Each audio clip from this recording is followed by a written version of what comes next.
맨하탄 이렇게 다니다 보면 간판들이 많이 보이지 않습니까? 여러분 어떤 간판이 눈에 잘 들어오시나요? 한 번은 운전하면서 사진 찍는 걸 좀 할 수 없기 때문에 좀 운전사님이 운전해 주실 때는 제가 가끔씩 지나가다 재밌는 장면을 사진을 찍습니다. 한 번 지나가는데 이 간판이 붙어 있는데 간판 이름이 뭐로 되어 있냐면 한국말로 되어 있는 거예요. 식당 이름인데 고기 이렇게 되어 있는 거예요. 고기. 바베큐 하는 집이라고. 근처에 있습니다. 지나다 여러분 중에 보시는 분도 있을 거예요. 그게 눈에 확 들어오는 거예요. 그래서 야, 이게 한국 식당이구나. 한번 꼭 가봐야겠다. 이런 마음이 들었었습니다. 우리가 지금 읽고 있는 다니엘서 어떤 언어로 써졌을까요? 혹시 아시나요, 여러분? 당연히 구약 성경은 히브리어로 써졌고, 좀 신앙생활 하시는 분들은 신약 성경은 헬라어로 써졌구나. 이렇게 이해하기 쉬운데, 놀랍게도 이 다니엘서, 우리가 읽고 있는 다니엘서는 모두 다 히브리어로 쓰여진 것이 아닙니다. 우리가 읽은 본문, 오늘 읽은 본문 5장은 특별히 아람어로 쓰여져 있어요. 또 앞부분, 다니엘서 앞부분에 있는 1장과 2장 3절, 앞부분 3절만 히브리어로 써져 있고 2장 4절 이하 8장까지는 아람어로 쓰여졌고 그 다음에 또 8장 이하에는 8장 이후에는 또 다시 히브리어로 쓰여져 있습니다. 다니엘서 굉장히 독특한 책이죠. 하나의 언어로 쓴 것이 아니라 두 가지 언어로 썼다는 것을 생각하게 됩니다. 아람어와 히브리어가 어떻게 다른지 제가 강의하기는 너무 그렇지만 지금 간단하게 설명을 드리면 아람어가 약간 더 오래된 언어예요. 그리고 히브리어는 우리가 알고 있는 것처럼 이스라엘 백성들이 가나안에 정착하면서 점점 그 아람어의 영향을 받았지만 자기들만의 언어 체계를 만들어 놓은 것이 히브리어입니다. 그래서 히브리어를 쓰는 사람들은 지금도 그렇잖아요. 히브리어를 쓰는 사람들은 굉장히 이스라엘에 가까이 살고 있고 또 종교적이고 더 신앙적이 많이 있는 사람, 신앙이 더 많은 사람들이라고 사람들이 생각을 하고 있죠. 지금도 많은 유대인들이 히브리어를 못 쓰는 사람들이 많이 있습니다. 잘 읽지도 못하는 사람은 거의 없지만 대부분 다 잘 모르는 사람들도 상당히 많이 있기 때문에 히브리어를 쓴다고 하는 것은 적어도 자신들의 정체성과 자신들이 가지고 있는 어떤 아이덴티티를 분명히 하고 있는 그런 사람들이라고 할 수 있습니다. 우리 그렇잖아요. 우리 미국에 살고 있으면서 아이들이 자라거나 1.5세들, 2세들 우리 교회 청년들 중에서는 심지어 2세임에도 불구하고 한국말을 너무 잘하는 친구들이 있어요. 보면서 놀랍다는 생각이 들죠. 한국인으로서의 정체성을 분명히 가지고 있는 것을 알게 됩니다. 즉 다니엘서를 우리가 읽을 때, 묵상할 때 다니엘서가 그냥 히브리어로 쭉 쓰여진 것이 아니라 그 중간에 아람어가 있다고 하는 것이 어떤 의미를 또 가지고 있냐면 그들이 살고 있는 그 자리, 미국이라는 땅에서 우리가 영어를 하는 것처럼 그들이 가지고 있는 하나님 주시는 비전과 꿈을 그 다음 세대 또 다른 나라들에게 전 세계에 알리는 그런 역할을 하고 있다는 것을 우리는 생각할 수가 있습니다. 그래서 이 다니엘서가 너무너무 재밌지 않습니까? 특별히 오늘 나와 있는 이 내용은 굉장히 깊은 생각들을 하게 되는 또 우리에게 눈을 확 띄워주는 그런 내용들입니다. 그래서 여러분 그 주보와 함께 나눠드린 은사동하고 또다시 끼워져 있는 간지에 보시면 원래 뒷면에 카피하려고 했는데 카피가 안 됐었는데 그래서 따로 넣었습니다. 보시면 그림이 하나 그려져 있죠. 그러면 그 그림을 보시면 오늘 말씀에 묵상되어지는 내용이 좀 더 클리어하게 그림 속에 머릿속에 남게 될 것입니다. 그래서 어떤 일이 있었습니까? 벨사살이라는 왕이 있죠. 이 왕은 어떤 왕입니까? 느부갓네살의 아들로 묘사되어져 있습니다. 사실은 손자입니다. 그래서 아버지라고 하는 부왕이라고 하는 것은 그 어떤 의미를 가지고 있냐면 자기 아버지, 친아버지 의미도 있을 수 있지만 자기 선조의 아버지, 왕 이러는 것을 의미하는 거죠.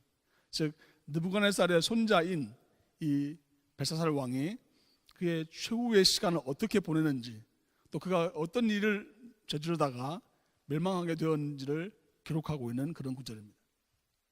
벨사살 왕은 먼저 오늘 본문에 보면은 큰 잔치를 베풀었다고. 사실 오늘 읽은 본문 앞부분에 나오죠. 큰 잔치를 베풀어서 귀족들을 많이 초대했습니다. 왕 중에 있는 사람들을 많이 초대해서 잔치를 베풀면서 그곳에서 자기의 힘을 과시하기 시작했습니다.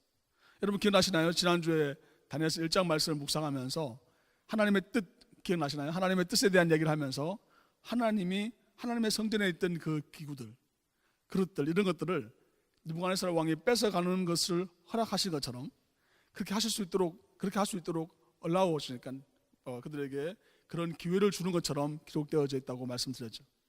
근데 그 기구들이 여전히 바벨론 궁에 있었는데 그 기구들 중에서 하나님께 예배드리는 데 사용되어지는 그릇과 잔, 이런 귀한 것들, 우리 예배 때 보면은 성찬식 할 때 쓰여지는 아주 존귀한, 아주 귀한 그런 그릇들을 뭐 할 때 사용하냐면 바로 자기들 술 마시고, 본문을 보면 술 마셨다는 내용이 3번이나 언급되어졌는데 술 마시고 자기들이 즐기는데 그 그릇들을 사용했다는 거죠. 단순한 그냥 그릇이 필요했기 때문에 사용했다는 것의 의미를 뛰어넘는 그런 것입니다. 어떤 의미가 있을까요?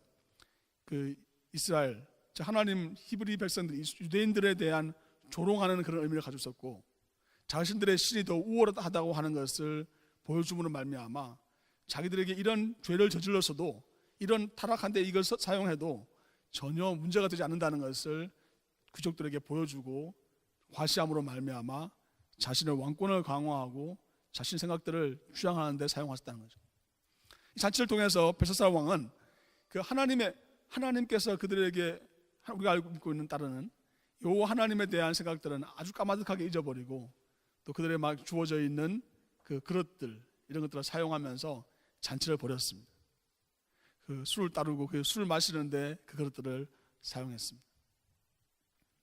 저는 말씀을 묵상하는데 그런 생각이 들었습니다. 우리 지지난주 우리 로마서 말씀을 묵상하면서 그런 생각하지 않습니까? 너희 몸은 하나님이 기뻐하시는 거룩한 산 제물로 드리라, 이것이 너희 드릴 합당한 영적인 예배니라, 이렇게 우리가 말씀을 묵상했죠.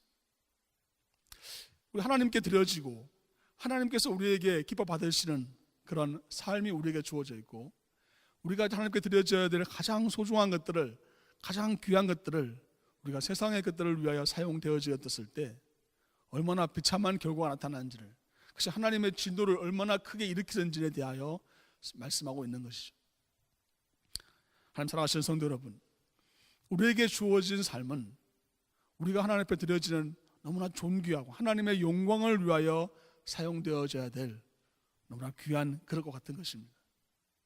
우리의 말, 우리의 생각, 우리의 삶, 또 우리가 다른 사람들을 봉사하고 섬기고 또 우리가 세상에 살아가고 있는 것은 그냥 세상에서 먹고 살고 그냥 내 배만 위하고 내 자신이 좀 편안해지고 그런 삶을 위해서, 우리가 그 정도 삶을 위해서 부르짖는 것이 아니라, 또 먹고 즐기고 내가 이 세상에서 떵떵거리고 내가 원하는 것을 다 이루고자 하는 그런 목적 정도가 아니라, 하나님께서 기뻐 받으시는 하나님을 예배하는데, 하나님께 온전한 영광을 올려드리는데 하나님이 기뻐하시는 그런 일들로 하나님께서 우리를 부르셨다는 사실입니다. 벨사살 왕하고 우리는 벨사살 왕이 어떻게 이럴 수가 있겠나 이렇게 말할 수 있지만, 사실 우리의 삶을 돌이켜보면은 그렇잖아요. 우리 기도해야 되는 거 알고, 하나님의 말씀을 묵상해야 되는 거 알고, 또 내가 복음을 전하고 하나님 뜻대로 행해야 되는 것을 우리가 알고 있음에도 불구하고, 하나님 우리의 그런 마음을, 그런 거룩한 마음을, 하나님께 드려지는 마음을 주셨음을 알고 있음에도 불구하고, 세상의 가치, 세상에 우리에게 보기에 좋아 보이는 것들에 따라서 우리는 우리의 시간들을 거의 대부분 사용하고 있습니다. 또 우리의 욕망을 따라서 우리가 원하는 것들을 이루기 위해서 그것만 쫓아서 살아갈 때가 우리가 얼마나 많습니까? 하나님께 거룩한 시간, 하나님을 기뻐 받으시는 예배의 시간, 우리가 거룩하게 지키고 그것도 그 시간과 그 장소를 우리가 의미 있게 생각해야 되는 것도 바로 거기에 있습니다. 제가 여러분에 도전하고 있던 거잖아요. 매일매일 하나님의 말씀을 묵상하는 시간이 있다면 어쩌면 여러분 우리가 반드시 그 약속의 그 시간과 그 자리를 지킬 수 있기를 바랍니다. 때로는 내가 하나님과 약속한 것이 있다면, 내가 힘들고 때로는 포기하고 싶고 그만두고 싶은 마음이 있다 할지라도 하나님과 약속이라면 그것을 귀하게 지킬 수 있기를 바랍니다. 그것이 하나님께서 벨사살 왕이 하나님께 드려지는 그 거룩한 성전에 있는 기물들을 함부로 사용하는 것 같은 죄를 범하지 않는 그런 마음인 것입니다. 이 말씀을 묵상하면서 또 하나 보게 됩니다. 그는 바로 그런 술을 취해서 하나님의 성전의 기물들을 함부로 사용하는 것을 그치지 않고, 본문을 보면 5절에 보면은 어떤 내용이 나옵니까? 그는 그 잔을 만들어져 있는 또 아니면 금과 은과 여러 가지 재료로 만들어져 있는 그런 신들을 찬양하는 노래를 불렀다고 기록하고 있습니다.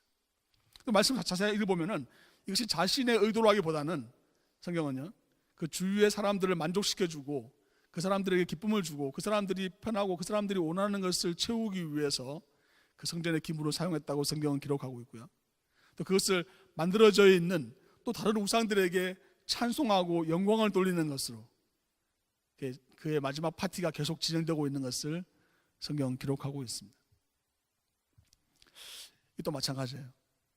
우리 우상 숭배한다고 하는 것은 뭐 기물을 만들어 놓고 우리가 빌고 하는 것도 될 수 있겠지만 하나님께 마땅히 돌려야 될, 하나님께서 이 모든 만물들을 창조하시고 우리의 삶을 주관하신다고 하는 것을 잊어버리고 살아가고 내가 노력했기 때문에 내가 원했기 때문에 이루어진 것이라고 하는 착각 속에 살아가는 것이 바로 우상 숭배라는 것을 하나님의 말씀 우리에게 깨우쳐주고 있는 것입니다. 여하튼 이 벨사살 왕은 너무나 큰 힘과 권세가 있었기 때문에 1000명이나 되는 귀족들을 모아놓고 거대한 잔치를, 멋진 잔치를 벌였을 것입니다. 그게 하나님의 전혀 생각할 필요도 없이 그냥 흥겨운 그런 시간들을 보내고 있었습니다. 근데 바로 그때 엄청난 일이 일어나기 시작하죠. 자, 그 성에 있는 한쪽 벽면에 하얀색 벽이 있었는데, 우리와 마찬가지 앞에 있는 벽이 있죠. 그 하얀 곳에 갑자기 손이 나타나서 뭘 쓰기 시작한다는 거예요. 그래서 정확하게 오늘 보면 손가락이라고 표현되어졌는데 원래 히브리어 단어는 뜻은 손등 혹은 손바닥이라는 뜻을 가지고 있습니다. 갑자기 손이 나타나서 보이는 건 손등만 보이는데 나타나서 막 글을 쓰기 시작하는 거예요. 오른쪽에서 왼쪽으로 썼습니다. 왜냐하면 히브리어나 아람어는 다 반대 방향으로 쓰기 때문에 오른쪽으로부터 시작해서 왼쪽으로 쓰기 시작해요. 여러분이 보고 있는 그 그림에 나와 있는 내용들과 같은 글자죠. 무슨 말인지 알 수 없는 글을 쓰기 시작하는 거예요. 알아볼 듯 하기도 한데 잘 못 알아보는 그런 글을 손이 나타나서 쓰기 시작하는 거예요. 와, 이 엄청난 일이 일어나니까 이 어떻게 이 엄청난 일들에 대해서 반응합니까? 본문에 보면요, 5절에 보면은 그때 사람의 손가락들이 나타나서 왕의 촛대 맞은편 석회벽에 글자를 쓰는데 왕이 그 글자 쓰는 손가락을 본지라 이에 왕이 즐기던 얼굴빛이 변하고 그의 생각이 번민하여 넓적다리 마디가 녹는 듯하고 그의 무릎이 서로 부딪히니라. 소리 나타났어요. 여러분, 공포영화, 괴기영화 같은 느낌 들잖아요. 갑자기 손만 나타나가지고 글을 쓰기 시작하니까 사람들 다 볼 수 있는 글을 쓰기 시작하니까 왕이 너무나 충격을 받은 거예요. 너무나 무섭고 떨리는 마음이 생겨서 이 넓적다리가 막 녹는 것 같았고 무릎이 서로 탁탁탁 부딪힐 만큼 떨리는 그런 상태였다고 성경은 기록하고 있습니다. 누구의 손이었을까요? 하나님의 얼굴도 아니고 하나님의 손이 나타나 있는 그 모습만 봐도 죄인인 사람들은 몸이 떨린다고 기록하고 있습니다.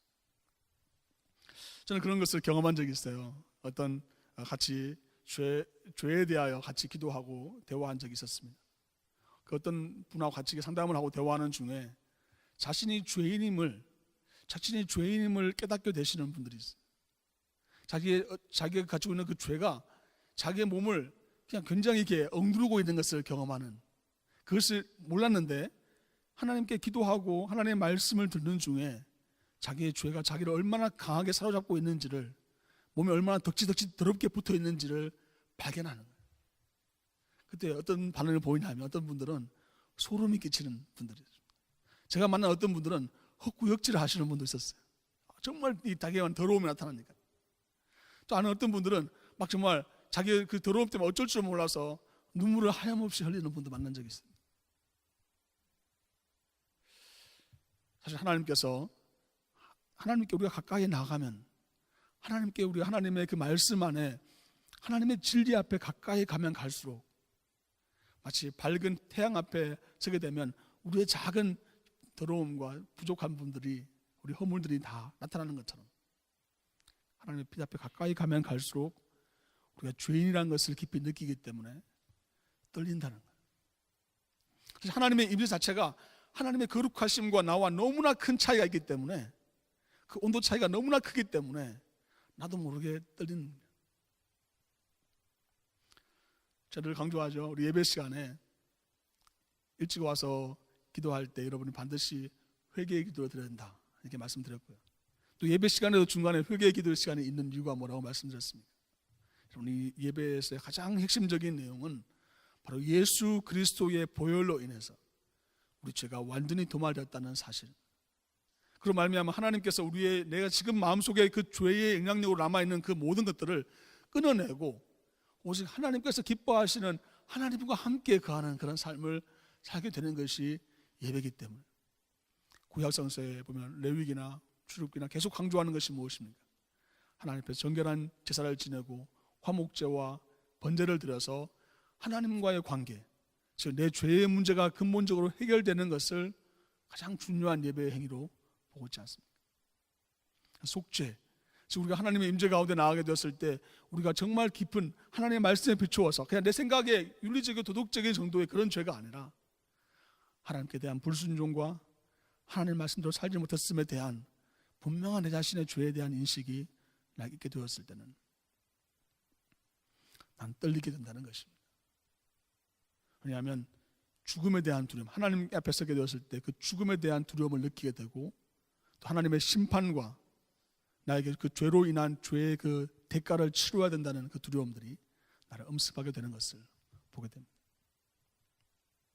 벨사살 왕은 바로 이런 상태에 이르게 된 거예요.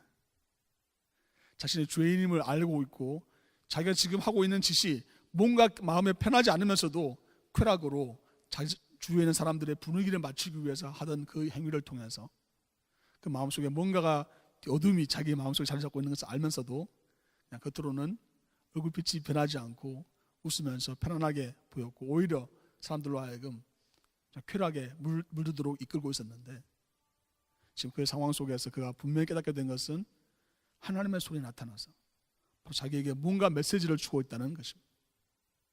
근데 메시지의 내용을 알 길이 없는 거예요. 이 언어가 알 것 같기도 하고 모를 것 같기도 하고 도대체 이게 무슨 말인지 잘 모르는 언어를 쓰고 있다는 거죠.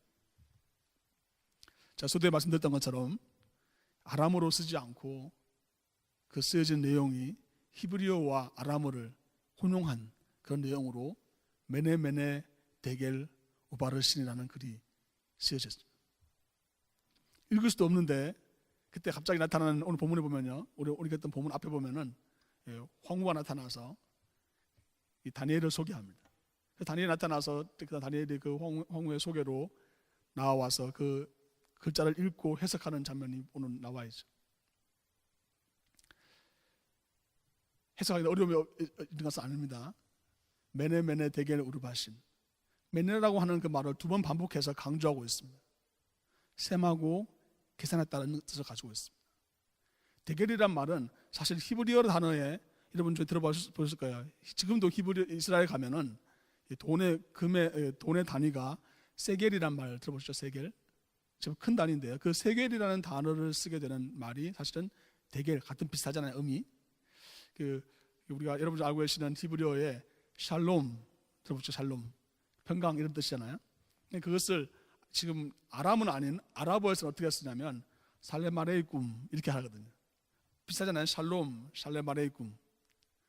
마찬가지로 아람어와 히브리어가 유사한 관계에 있다 보니까 그 말을 정확하게 이게 어떻게 발음하는지를 잘 모르겠지만 글자가 보이는데 그 글자가 메네 데겔, 세겔, 데겔 잰다는 뜻이죠. 무게를 잰다는 뜻인데 우바르신 이런 말이 쭉 기록되어 있습니다. 그것을 지금 다니엘이 설명해 주고 있는 거죠. 설명은 너무나 클리어합니다. 당신은 지금 왕의 자격이 안 됩니다라는 것을 설명하고요. 근데 왕의 자격뿐 아니라 하나님 앞에 서게 되었을 때 당신은 죄인입니다. 근데 그 설명하기 전에 더 역사적으로 설명하고 있는데 그의 아버지 느부갓네살, 아버지 할아버지라고 말씀드렸죠. 느부갓네살 왕이 저지른 죄와 그가 어떻게 하나님 앞에서 회복되는지, 그가 저지른 죄가 교만이라는 것을 아주 선명하게 말해줍니다. 그 교만했다가 하나님 앞에 매를 맞은 느부갓네살의 당신은 아들이 아닙니까? 손자가 아닙니까? 그럼에도 불구하고 왜 당신은 하나님 앞에서 교만을 계속 주장하고 있고 하나님 앞에 내놓지 않습니까? 라고 다니엘이 지금 말하고 있는 거예요.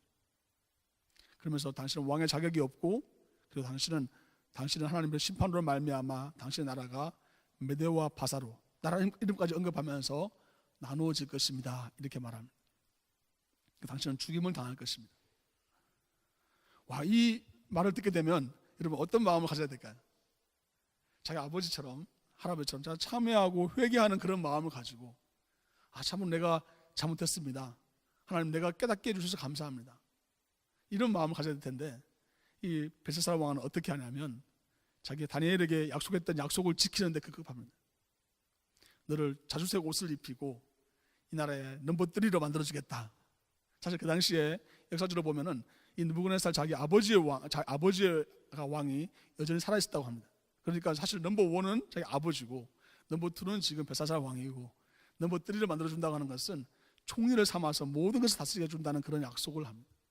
근데 그 약속을 성취하고 약속이 이루어지는 일에 그 사람이 결국 자신의 그 죄에 대한 무슨 드러났음에도 불구하고 말을 하고 약속을 지키는 모습을 봅니다. 굉장히 의리 있는 행위처럼 보이고 멋있어 보이는 행위처럼 보입니다. 성경은 놀랍게도 그 다음에 이어지는 말을 통해서 그 심판이 그 결국이 언제 이루어졌다고 기록하고 있습니까? 바로 그날 밤에 이루어졌다고 기록하고 있습니다. 하나님 사랑하시는 성도 여러분, 때로는 우리는 세상의 많은 약속들에 따라서 우리의 마음이 바뀔 때가 있습니다.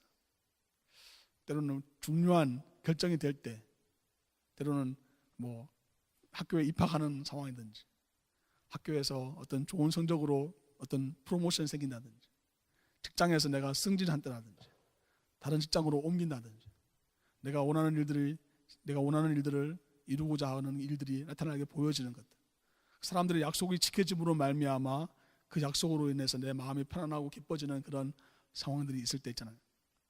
하나님께 감사하고 영광 돌릴 수가 있습니다.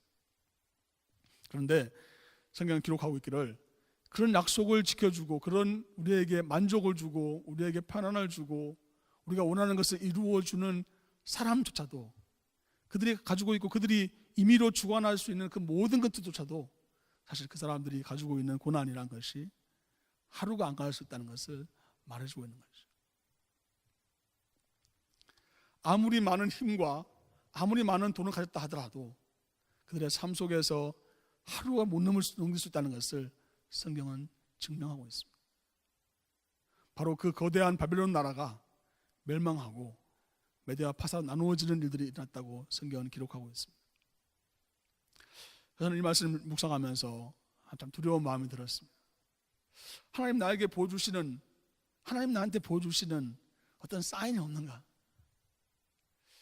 주위의 분이 저한테 목사님 운전 좀 제발 좀 천천히 하세요 이런 말씀을 많이 듣는데 말이죠. 나는 항상 안전하다고 생각하고 운전하는데 나한테 보여주시는 사인은 없는가? 때로는 우리의 마음속에 이런 생각을 하잖아요. 나는 스스로가 잘하고 있다고 생각하고 나는 별 문제가 없다고 생각하지만 우리 앞에 있는 벽에 아무도 안 쓰여져 있는데 여러분 그 벽을 보면 하나님 나한테 주시는 메시지가 없는가? 여러분의 이름을 부르면서 여러분의 생각을 가운데 하나님 말씀 안에서 내가 생각하기가 아니고요, 하나님 나에게 주시고자 하시는 메시지가 없는가? 어떤 메시지를 주실까요? 메네 데겔 우바르신, 우리의 삶을 계수해 보시고 우리가 하나님의 기뻐하시는 합당한 삶을 살고 있는지를 재어보고 또 계산해 카운트해 보니까 과연 우리는 하나님 앞에 설 수 있을까? 이 벨사살 왕처럼 과연 하나님의 임재 가운데 과연 나갈 수 있는 그런 자격이 있는가?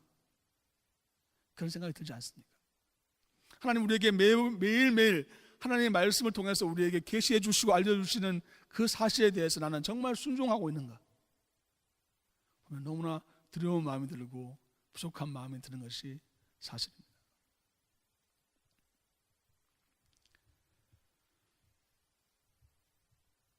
하나님 사랑하시는 성도 여러분, 그 하나님 주시는 그 사인을 우리가 보게 되었을 때 하나님께서는 우리에게 그 하나님의 사랑하시는 마음으로 우리의 언어로 우리에게 보여주십니다. 내가 가지고 있는 문화로 우리에게 보여주십니다. 다른 것이 아니라 내가 가장 분명하게 하나님의 음성을 들을 수 있는 그 코드로 우리에게 알려주십니다. 때로는 우리에게 그 사실들을 알게 되었을 때 내 마음속에 정말 하나님 앞에 두려운 마음이 들고 하나님 앞에 엎드릴 수 있는 마음이 드는 것이 복입니다. 정말 떨리는 마음과 두려운 마음으로 하나님께 무릎을 꿇을 수 있는 것이 복입니다. 여전히 나에게 주어져 있고 내가 해야 되는 일들, 내가 약속을 지켜야 되는 것들 때문에 여러분의 마음속에 부담이 있다면 사실 정말 과연 하나님의 말씀대로 내가 그 말씀에 내가 온전히 듣는지를 다시 한번 생각해 볼 필요가 있습니다. 하나님의 말씀 내가 분명히 보고 있다면 그것은 우리로 하여금 회개하게 한, 하나님께로 돌이키게 하는 방향이 분명히 있다는 것입니다.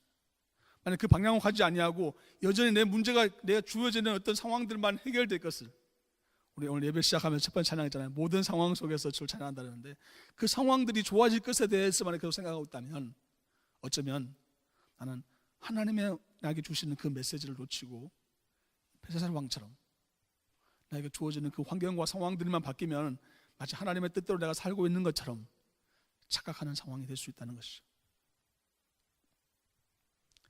그러나 벨사살 왕의 아버지처럼 느부갓네살 왕처럼 말이죠, 완전히 야인이 돼가지고 풀 뜯어먹고 소처럼, 그렇잖아요. 풀 뜯어먹고 그냥 밤에 들여서 자고 이슬 맞고 일어나고 텐트도 치지 못하고 그냥 독수리처럼 손이 길어서 이 홈레스처럼 돌아다니다가도 하나님께서 그의 영에게 다시 정신을 주시니까 그가 회복되어서 정말 하나님의 살아계심을 인정하는 사람으로 바뀌었다고 성경 기록하고 있습니다. 여전히 어쩌면 나에게 주어져 있는 상황들이 전혀 변하지 않는 것처럼 보인다면 여러분 거기에 마음을 둘 것이 아니라 하나님 나에게 주시는 그 메시지, 메네 데겔 우바르신, 나의 언어로 하나님 들려주시는 그 음성을 들을 수 있는 여러분과 저가 될 수 있기를 주님의 이름으로 축원합니다. 또 하나님께서 우리에게 메시지를 주시는 것은 또 우리가 다른 사람들에게 예수 그리스도의 복음을 전하는 중요한 메시지가 됩니다. 저는 여러분의 친구들, 여러분 주위에 있는 사람들에게 여러분은 어떤 말을 하나요? 때로는 우리는 그 사람들을 위로하기 위해서 인간적인 말을 할 때도 있고요, 또 그 사람의 도움을 주기 위해서 격려의 말을 할 수가 있고, 또 그 사람들에게 내가 판단하고 내가 생각하는 그런 말들을 전해줄 수가 있습니다. 그러나 오늘 말씀은 우리에게 하나님이 우리에게 쓰여주신 그 말씀을 그 사람들에게 트랜슬레이트 하라고 말씀하고 있습니다. 내가 하나님의 말씀을 묵상하면서 내가 하나님께 기도하면서 하나님 나에게 알려주시고 깨닫게 해주시는 내가 만난 하나님, 내가 경험한 그 하나님을 다른 사람들에게 전달하라고 말씀하십니다. 많은 말이 필요 없을 수가 있어요. 어떤 사람들한테는 하나님이 당신을 사랑하십니다, 그 말이 그 사람의 마음을 하나님이 역사하시는 일이 될 수가 있습니다. 내 말이 아니라 때로는 하나님은 그 사람들에게 당신의 죄의 문제를 해결해야 됩니다. 근본적인 죄의 문제를 해결해야 됩니다. 이 말이 그 사람의 마음속에 하나님 역사하심으로 나타날 수가 있습니다. 때로는 하나님께서 당신을 찾고 계십니다. 어떤 말인지 알지 못하지만 내가 하나님의 말씀을 묵상하는 가운데 하나님 나의 그 사람에게 해당하는 말을 들려주세요 할 때는 하나님 여러분 마음을 그 말씀을 떠올리게 하실 것입니다. 생각나게 하실 것입니다. 또 어제 지난주에 큰 어려움을 겪은 우리 선도님 중에 한 분을 만난 적이 있습니다. 만났는데 정말 뭐라고 위로해야 될지 모르겠더라고요. 막상 위로해야 될 말씀을 제가 들고 갔는데 그 말씀을 전하지 못하고 온 거예요. 집에 와서 있는데 안 되겠더라고요. 그래서 그 말씀, 이사야 43장 말씀이었는데 그 말씀을 카톡으로 보내드렸습니다. 이 말씀 한번 읽어보십시오 라고 보내드렸습니다.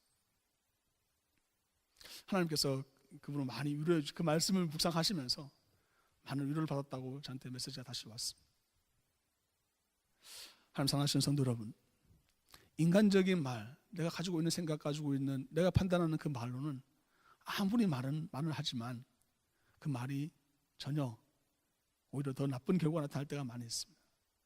그러나 하나님께서 우리에게 쓰여주신, 하나님께서 우리에게 들려주시는 그 말씀을 가지고 담고 내가 그것을 상대방에게 말할 때는 그냥 한 문장으로만해도 충분할 수가 있습니다. 여러분 도전하고 싶은 것은 혹시 여러분 삶 속에서 함께 우리에게 주시는 메시지와 함께 내가 전해야 될 사람, 내가 하나님의 마음을 나누어야 될 사람, 혹시 그런 사람이 있다면 하나님 나에게 그 프레이즈를 보여주십시오. 그 그림을 보여주십시오. 그 단어를 떠오르게 해주십시오라고 기도할 필요가 있습니다. 하나님께서 우리의 마음속에, 우리의 눈에 영안으로 열어주셔서 보여주시고, 또 말씀 묵상하는 중에 깨닫게 하시고, 또 그 말씀을 내가 붙잡게 하시고, 그 말씀으로 말미암아 그 사람에게 하나님의 음성을 들려줄 수 있는 그런 역할을 감당할 수 있다는 것입니다. 하나님께서 다니엘처럼 우리를 그렇게 사용하시기 원하십니다. 심지어 멀리 갈 것 없습니다. 가족한테도, 나와 함께 가까이 있는 친구들에게도 내 말, 내 인간적인 내 생각과 내 계산이 아니라, 내가 저울에 재는 것이 아니라 하나님께서 나에게 주시는 그 음성을 들려줄 수 있는 여러분 권체가 될 수 있기를, 또 이 한 주간의 삶이 될 수 있기를 한 번 더 주님의 이름으로 축원합니다. 기도하겠습니다. 기도하실 때 말씀을 묵상하며 기도하기 원합니다. 메네메네 데겔 우바르신, 하나님 나에게 주시는 메시지가 무엇인지 한 단어, 한 문장 하나님 나에게 보여주십시오 라고 기도하기 원합니다. 또 내가 다른 사람들을 판단하고 정죄하기 위한 것이 아니라 그들이 하나님께로 돌아오고 돌이키는 것을 기대하는 마음으로 여러분이 또 기도할 대상이 있다면 그 사람에게 전해줄 하나님의 말씀을 나에게 깨닫게 해주십시오. 하나님 나에게 주시는 그 음성을 나에게 붙잡게 해주십시오. 또 그것을 나에게 보여주십시오라고 기도할 수 있기를 바랍니다. 하나님께서 여러분에게 이번 한 주간 말씀을 묵상하면서 깨닫게 하실 수도 있고, 또 지금 그 말씀을 여러분 마음속에 떠오르게 하실 것입니다. 그 말씀을 붙잡고 기록하시고 또 그렇게 전달할 수 있기를 바랍니다. 잠시 기도하겠습니다. 주님의 참으로 감사를 드립니다. 그렇습니다. 주님, 우리가 주님의 글을 보기 원합니다. 우리 눈을 열어주심을 인하여 감사드리고, 우리가 하나님의 말씀을 전할 수 있는 귀한 통로로 결단할 수 있게 하심을 감사를 드립니다. 우리가 이 한 주간 이 말씀을 행함으로 말미암아 오직 하나님의 영광이 나타나며 정말 죽어가는 사람들이 살아나며 회복되는 놀라운 역사를 경험하는 복된 삶이 될 수 있도록 인도하여 주옵소서. 우리 또한 하나님께서 우리에게 경고로 말씀하시는 그 음성을 듣고 온전히 그 말씀대로 지켜 순종함으로 말미암아, 또 회개함으로 말미암아 하나님 기뻐하시는 삶으로 온전히 변화될 수 있도록 성령으로 인도하여 주옵소서. 예수 그리스도 이름으로 기도하옵나이다. 아멘.